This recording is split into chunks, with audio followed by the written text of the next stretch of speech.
Hello,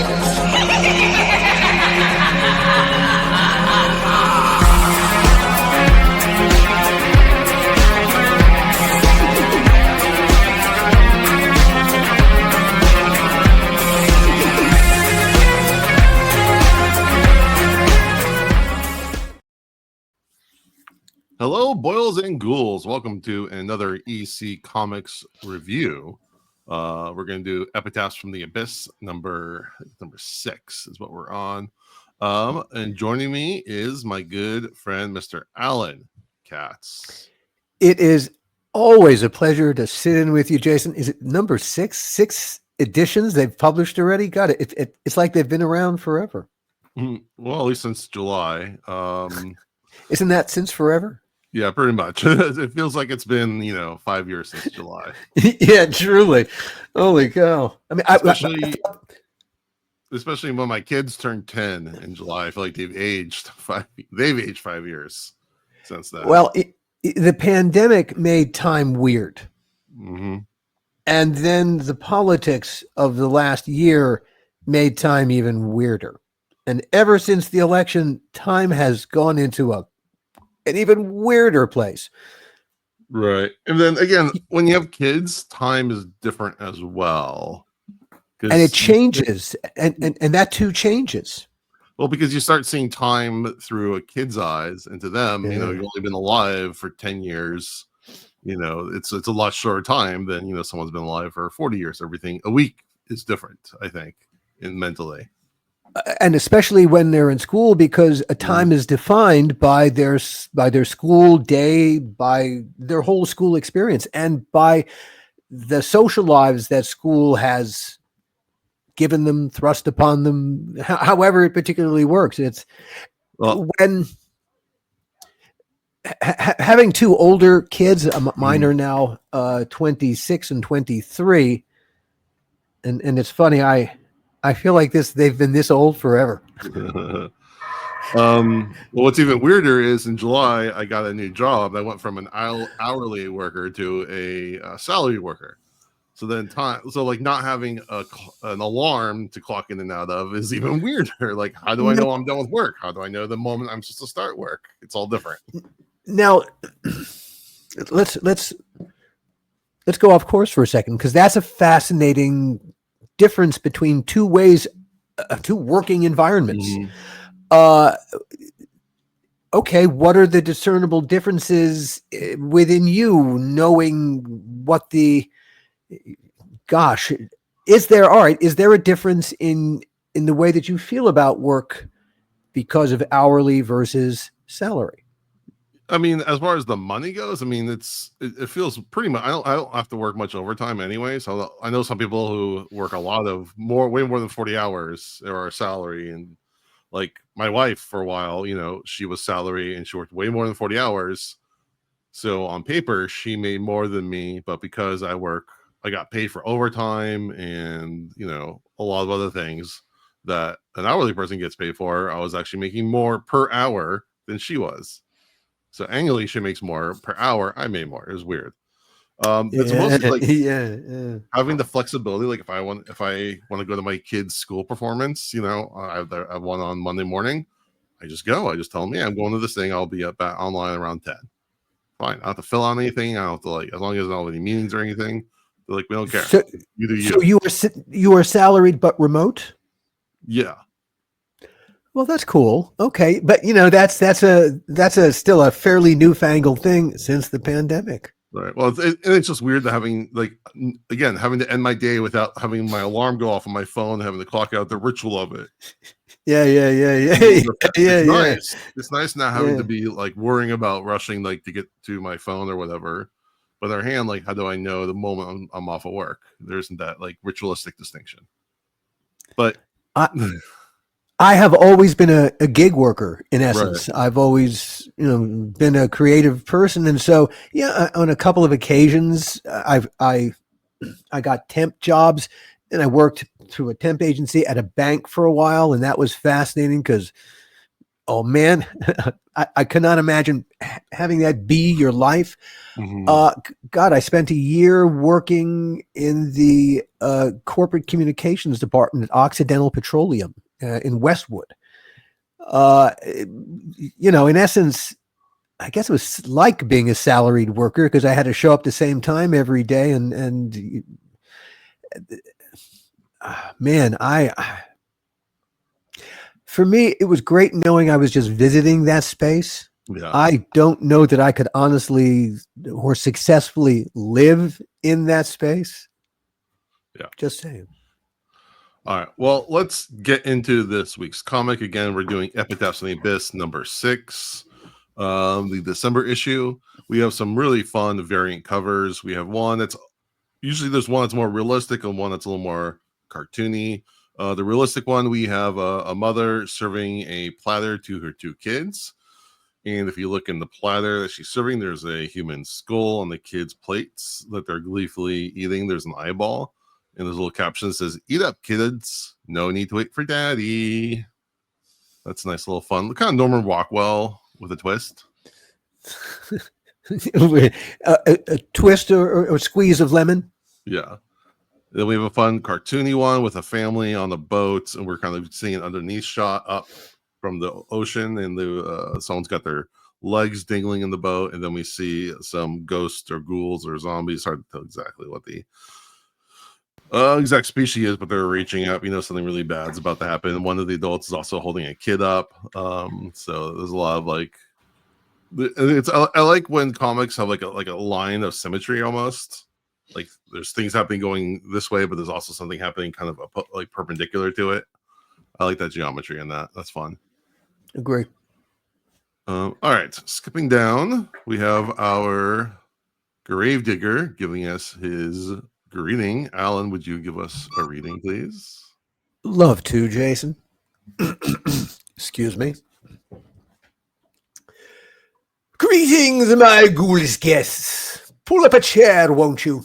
Don't mind my companion. He doesn't mean to give the cold shoulder. He's just a bit of a stiff. This weather may be chilly, but we come bearing tales that will fill the air like steam from a freshly opened wound. First, how was your day? A question that can drive anyone to kill if you ask it often enough. Then, in writer's block, an author discovers that success can make it hard to tell where the fact ends and the fiction truly begins. And finally, find yourself cited by the sharp-shooting little ditty called Triggers, where unlimited ammunition is no match for the unfounded fears of the common man. Another day passes, another epitaph rises. It's never too early to start writing your own. Bravo, bravo, bravo. Excellent. And for those who are not on the comic in front of them, again, we've got the Gravedigger outside in the snow serving tea to a nicely frozen corpse. So good times as always. Hey, bottoms up. Mm-hmm. Actually, I'm assuming your household is a big tea household. Do you have like a favorite tea for your house?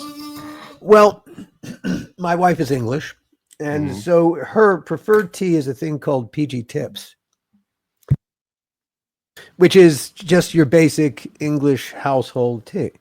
That's the one that we get by the metric ton. Nice. All right. So our first segment is called "How Was Your Day?" And it basically evolves around a businessman who's walking past the same storefront day in, day out. There is a man who maybe unhomed. He's definitely a panhandler sitting there. And every time the man walks by, he says, "Hey, mister, how was your day?" Over and over again. And we see kind of the seasons going. We see like a fall and a winter and the rain. And then one day the businessman snaps at him and says, "Is this your life? Is this what you do? You want to ask me something? Well, ask me." And the man says, "How was your day?"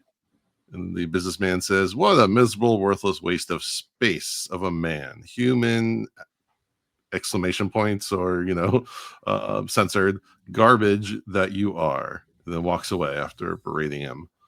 But then we see the spirits of the man, more of a fiery astral projection, some might say, starts following him into the subway.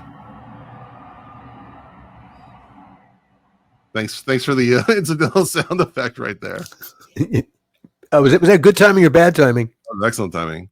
Anyway, Excellent. so the Good. spirit of the man is following him. He starts freaking out, trying to get into the subway car before the door closes, which he does. But then the spirit follows him in and comes up to him and says, "Hey, mister, how was your day?" And the businessman says, "What do you want from me? You just want to ask me something, just spit out." And he says, "One more time, hey, mister, how was your day?" Businessman, as he creeps up to the businessman. And then he closes his eyes, and then we start hearing other people in the car scream, "No, stay back." And we see blood splattering back and forth everywhere. And then we see that the spirit has killed everyone in the car in a huge bloody mess with a knife. And then he says to the businessman, "Here, take this. It will help you. It will be your little reminder. Your day could always be worse." At that moment, he hands the businessman the bloody knife, and he holds it. And just then the doors to the subway opens, and all the passengers trying to get in see the bloody mess, and they say, "Quick, call the cops." The end. Dun, dun. All right, Alan, what do you think of this one? Man, that is a steep price to pay for being rude. Well, okay. It seems like rude day in, day out. But hey, that's who the guy is. Really, he doesn't kill anybody. It's not like he doesn't hit the unhoused person. He's just rude in the extreme. But hey, okay, is there a lesser penalty for being rude than having to go to prison for the rest of your life because apparently you murdered a subway car full of people? It just as I was listening to you tell the story again, or having read it once and listening to you tell it, that was the thing that struck me like a 2x4 upside the head. Like, wait, what did he do? Then, or if I go back, all right, we don't know anything about him other than he's in a hurry. Yeah, we don't know if something happening at home is there some other pressure on him that is, I said I needed it in hand. Yeah. All right. So in the very first panel is the only little bit of biographical detail. He's rude toward, it sounds like, an employee, but there's deadline pressure of some kind. So, we don't know the pressure that he's facing that he's got to answer to. So as a parable about don't be rude, it's a little OTT. Okay, fine. But it was fun. but hilarious. Okay. But it's the wretched excess of it is absolutely hilarious. That suddenly, you walk into a subway car, and actually the sequence where suddenly the phantasmic hand reaches toward his face in close up, and then the first couple squirts of blood before suddenly he realizes what the hell has happened. Yeah, there's a lovely bit of comic book artistry in that sequence. Absolutely. Well, it's got that lovely blend of cinema and art, comic book art. Mm-hmm. Yeah, I mean, I see what you're saying from a story perspective, which I know obviously is where you come from the most. Maybe they could have had something fall out of his suitcase, like some sort of incriminating. He's a child molester. Yeah, exactly. Some pictures, or maybe a real knife would have fallen out. Or hey, in that first panel where it's the one little bit of information we get about him. Okay, so instead of talking rudely to an employee, hey, let us know that he's a con man. He's a hey, I'm sorry about your $10,000, Granny, but hey, don't be so stupid next time a stranger calls you on the phone. Ha ha ha. Boom. Yeah. Okay. Now, screw them. So, because I don't want them to pull away, because I love that the first at least 5 panels are of the exact same shot, the same picture, just depicted in different seasons. I really love that, the contrast there. And you could even add, just have to repeat the information, because once you said, hey, he's a con man, there would be ways going from season to season to get a sense that he's continuing, again, just visually, that he's still doing the same shit. He's still the same asshole.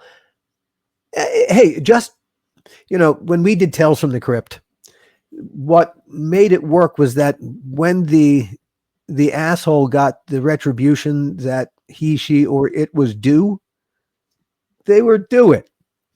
Right. And so the irony of them getting the payback that they most so richly deserved, well, that was the point of it.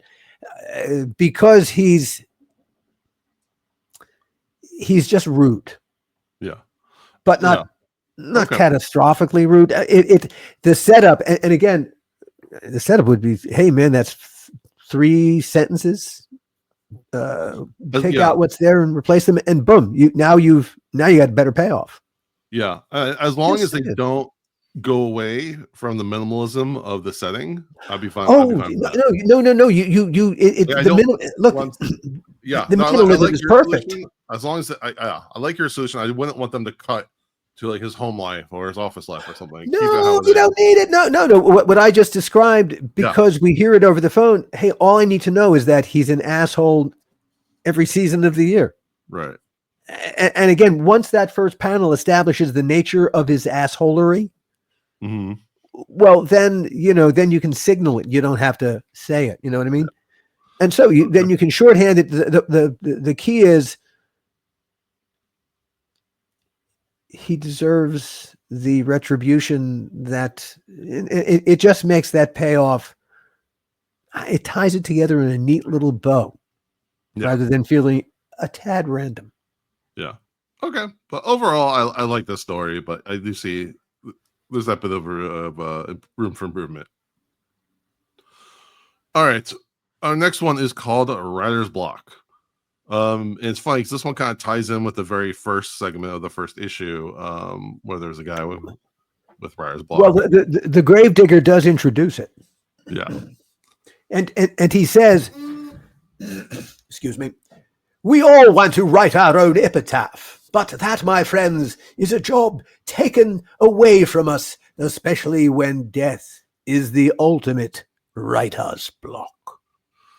Yes. So again, we have a writer who's having writer's block. And he's kind of going about his day, talking about his woes, yada, yada, yada. And then we find out that he has actually been kidnapping people to steal their ideas and their stories. And what's even better is he's like selecting people based on their backgrounds. So he says, we have Alexis, the art student and passionate activist that picked up near ASU, female, Asian, queer. We have Dylan, nabbed outside Luke Air Force Base, airborne cryptological language analyst with combat experience. Black, urban, worldly. And Chase, CEO of Go Off, captured while blind drunk outside a Phoenix nightclub. No value from his race, but he was born rich and uses it to be entrepreneurial. And then we have Annette, a waitress at Taco Bonito 2. Mostly quiet, even if unclear she even speaks English. A pick of opportunity more than anything else when her 98 Dodge Neon broke down in front of my house. So it's a little bit of commentary on, co-opting different experiences for your story instead of trying to be original or going to people of these things he's literally collecting. There's a fun bit there. So he keeps kind of trying to coerce them through a bit of torture to tell him stories or give him ideas. Doesn't go really well for a lot of them, so he ends up killing one of them. I think it's the CEO first. And then the woman, the Hispanic woman, starts to tell him a story that he likes. And he starts writing it down and starts extrapolating and writing his new story. And he goes to the other people, but he doesn't like their ideas. He keeps coming back to the Hispanic woman. So he's killing off his other hostages until he's done writing his what he thinks is his quote masterpiece. He's ready to submit it to his publisher. And turns out that the woman that's been feeding him the stories has been leaving hints of what's been happening to her. So much so that the authorities are able to use his story to trace all these missing people back to him. And then the cops show up to take him in, and the woman gets, her little revenge there by outing him out for it. And then he gets shot down, as he should. Alan. A very, very clever and ambitious bit of storytelling. Mm-hmm. It almost exceeds their capacity to tell this story all the way. It's complicated. It's a very cool idea. A writer with a stable of hostages that he is bleeding for material. And then one of them is clever enough to leave signs and clues. I think if I were to do a redraft, I think you could turn this into a limited series of about 5-6 episodes. Yeah, there's a lot of potential there. It really is very. It's got a lot of potential of expandability. Let me say, the only fly in the ointment, and it's just me being me, and it's not really a fly in the ointment, is, man, this writer overpowered how many people and managed to chain them up in his basement and is still pulling this off. It's a writer. It's not someone dynamic. It's a writer. And then when you see him doing he's a typist, man. He's a typist. It's flattering that you would think that writers could pull off such a physically demanding enterprise. But okay, if we accept that little bit of fiction, then yes, everything hangs together beautifully. There's always an exception to the rule. Of course, yeah, of course, yeah, I suppose. Someone who's just crazy enough to. So you want like a line about him doing, taking extra creatine or steroids or HGH while being a writer. just. Let's be clear. This is what makes him special in that way. Yeah, I really like the story. It's really well done. Really, yeah. I like a story that is contained, but also you're like, wow, that could really be expanded, or that's an idea that could be taken even further. Yeah, I like that. Course, I was just going to point out that the Gravedigger finishes, but when you're finished and we're finished with the story, I'll finish with the Gravedigger, because even that incorporated very nicely into between story and comic book. Mm-hmm. We even get like a nice little William Gaines picture, in when they're going through his apartment. You see a little representation of William Gaines. That's always nice. Mm-hmm. I like the representation of the houses is very Arizona. If you ever visited, the stucco design is very, very prevalent there. And again, we go from the bright upper level pastels of his house. Then we go into the basement, which is obviously going to be dark and dungy. That's a nice contrast to what's on the surface and what's underneath. Get some nice score shots. Yeah, I really like this one. It's a really good one. No, it really rises to the level of graphic novel. Mm-hmm. Yeah. In its ambition and its scope. Yeah. Terrific. All right, and what was the last bit you were going to say? Well, the gravedigger says, as the story ends, back into the abyss we go. The only thing you can guarantee about any story is that sooner or later it arrives right at the end. Nice. All right. Our next one, our final segment is called Triggers. And we are shown a convention center with many, many people walking through.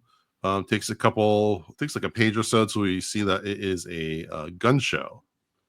And we get some narration about people coming together, families and neighbors, and bosses, all kinds of people, doctors, plumbers, teachers. No matter what they say, what they tell you, what they tell themselves, they come here looking for one thing we all need, one thing we all want. And again, it goes to guns. And then we see, people of all walks of life checking out all kinds of guns. And then we have a salesman talking to someone about we sell safety, security, peace of mind. And then,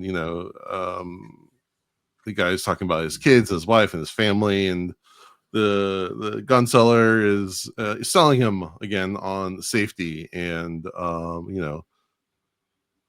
telling him he's giving him a bit of a kind of playing into his fears, the domestic fears of someone that lives in a safe area, very low crime, but you never know what could happen. Anyways, and then there's a fun little bit where he's talking to the person that he's sharing a booth with, and they're talking. Let's see. Okay, they're talking to each other, and they say, "Nicely done, Dale. Ring up another sale." And then he says, "The guys, they know what they want. They know what's real. Sure, some people are joking around, but they all know the world's a dangerous place.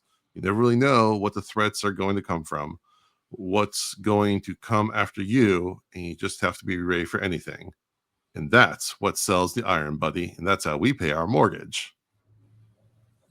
So again, I don't know if they're saying that they're roommates or they're partners in other levels, but I thought that was a fun little bit. And then we get someone running into the convention yelling, "Zombies!" And he's out of breath, and everyone's saying, "What's that?" And he says, "It's a whole horde of them. Saw them coming down the block. I saw them. They're coming for us." And everyone's kind of panicking. Word is spreading. Everyone, of course, of a gun show, everyone's going to grab their own gun and say, "We need ammo. We need to barricade the place. We have to protect our families." Someone says, "Is it the apocalypse?" And then it's kind of the thing where mass hysteria starts breaking out. And then people aren't sure what's happening or who should get what. And then they start turning on each other. And again, it comes to the head where everyone just starts shooting at each other. One person starts, then it all pops off. And then we get a shot where everyone's dead, and we see a massive horde of zombies walking through the doors. They're covered in blood. The zombies are covered in blood, and they've got ghoulish looks. And then one person says, "What the hell?" They look down and they see all the bodies, and then the zombies say, "What happened? Isn't ZombieCon this week?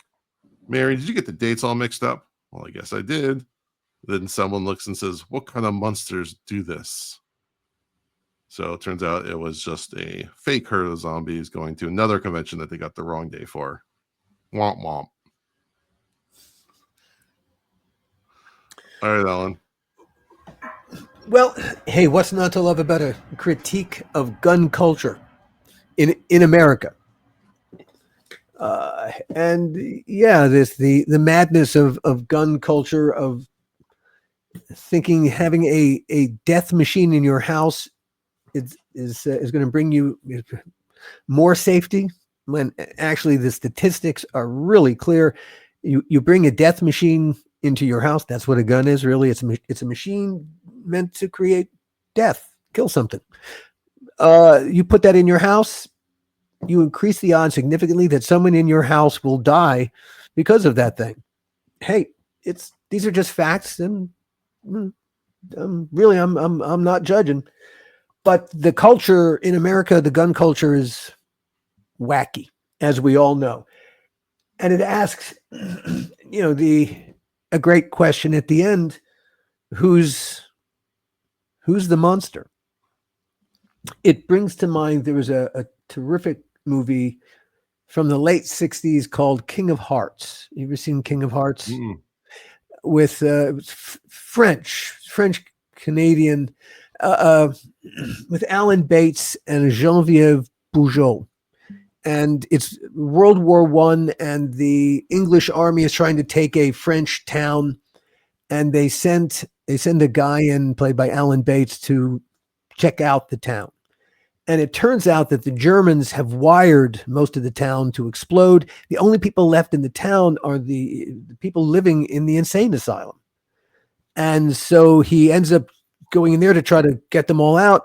And he gets kind of seduced into the world of the insane asylum and the way that they see the world. And at the very end, all the crazy people are up in the bell tower.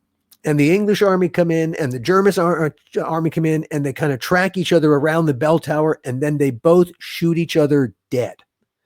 And then we slowly pan up to the crazy people who've been watching this. And the question is exactly this question. Okay, who's crazy now? And the last scene of the movie, Alan Bates, having survived this, having witnessed it, his job is he's the carrier pigeon keeper is his job in the army, and he's gone back to his unit. He's been assigned to go send this message out, and the last image is him standing outside the insane asylum with his carrier pigeon cage, bare ass naked. Is the last image of the movie. Mm-hmm. And it's a terrific. It's charming. It's a little bit dated. I haven't seen it in a long time, but what I remember, I bet it would feel kind of dated in just the filmmaking style, but the message is really the same, and it's quite eloquent. There's madness here, and there are monsters. Yeah, I mean it's right on the page. It's pretty obvious, but in a good way. Like it's a little bit of setup both ways. It's actually kind of plays the same trick twice, where again you think that, okay, we're going to like a comic convention, a sci-fi convention, but no, it's a gun convention. And then there's the panic about the zombies. We're like, are these real zombies? We're kind of, as the audience, left a little unsure of where this is going to go. And then we see the zombie horde, and for a second you're like, oh wait, there actually is zombies. This is even worse. So everyone's dead and they're zombies. And then again we get the joke that it was actually a fake. So it's a really well done to set all this up. The one thing I would have changed, I would have made them real zombies. Yeah, make them, because really, why not? And even zombies would be horrified by this bullshit. Yeah, I don't know if I would say it's a choice. Either way, I see pluses and minuses to it. It would have been, it's a little more, on some level it's a little more tragic to have humans walk in and see it, because you then you're like relating on that level. But it also been kind of cool if it was actually zombies, and they're like, well, I guess they did the job for us, like then they're served. Hey, there you go. But either way, yeah. And again, I really like the art. There's just a lot of details. I like that one. It's just chock full of details in the backgrounds, yeah, and whatnot. A lot of things that can be hinted to, how quickly everything falls apart in a reasonable way. Some people think it's apocalypse. Some want to barricade, and then you're not taking me down. Everyone needs to calm down, and then the second someone tries to tell someone else to calm down or lower their weapon, it just escalates into tragedy. But this is definitely one of the better segments I think we've had throughout this series. It's got definitely a lot of interesting messaging, a lot of great artwork, some good gore, some good zombies. It's got some ideas in its head. Yeah, definitely. And yeah, to wrap things up, I actually really like this segment, this comic as a whole. There's a couple of tweaks we would make, but I think But hey, overall it's very satisfying. I think Bill Gaines would be quite pleased. Yeah, this is definitely one that I would put across his desk if he was still available. Absolutely, in one way or another. Right. All right. Well, Alan, before we wrap up, is there anything you want to tell the audience? Well, hey, they should check out the How Not to Make a Movie podcast. This week we are doing an encore presentation of a bonus episode we did about a year ago. We interviewed Steve D'Souza. And Steve D'Souza, of course, is the writer of one of the writers of Die Hard. And he presents a compelling argument that Die Hard is a better Christmas movie than White Christmas. No, can you synopsize or summarize real quick? He goes point by point, story, characters, setting. Really, he's got about 10 points in which he compares the two movies, and point after point, it's hard to argue that, hey, if you want to see a Christmas movie, watch Die Hard. You want to watch a movie that's got nothing to do with Christmas? White Christmas. Right. I don't know if I've ever seen all of White Christmas, or if I have, it's been a very, very long time. But like, the entirety of Die Hard takes place on Christmas Eve, wherein White Christmas bounces around a whole bunch. Like, it's only about like a small percentage. It's about 10% Christmas, 10%. Right. and Die Hard, it references Christmas constantly in the dialogue. The villain is always making Christmas jokes. Do you have any favorite traditional Christmas movies or non-traditional Christmas movies? Well, I'm old school, and I do love It's a Wonderful Life. Yep. It just, yeah, as Christmas movies go, that's hard to beat. It's not about Christmas, but it's about something in and around Christmas having to do with just human beings. Faith in humanity. Faith in humanity.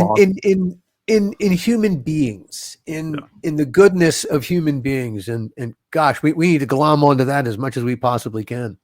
Mm-hmm. Any favorite quote non-traditional Christmas movies? God, I'm adjacent. Gosh. Our family tradition on Christmas is to watch Life of Brian. Perfect. So yeah, there is. We do have a tradition on Christmas Day. My family watches Life of Brian. That's awesome. Yeah, my father was a huge fan of It's a Wonderful Life. Well, one of his all-time favorite movies. So that has a huge spot in my heart. That and Miracle on 34th Street.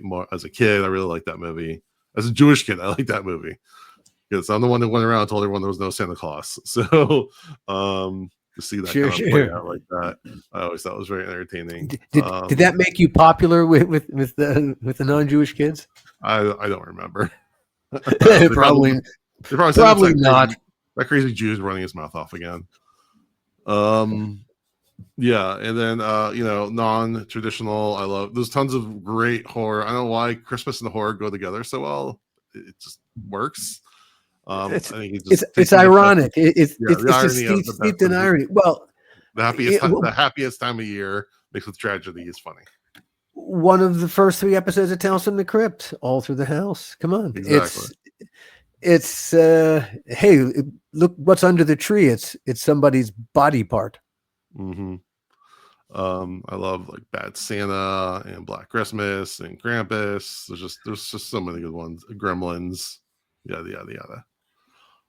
All right. Well, if you don't listen to us between now and then, we wish everyone a happy Christmas, Hanukkah, whatever you want to celebrate or not. I'm looking already at getting my Nosferatu tickets for Christmas morning. It sounds like a great way to spend the day. Alan, thank you again for joining me. Always a pleasure, Jason. Thank you for having me.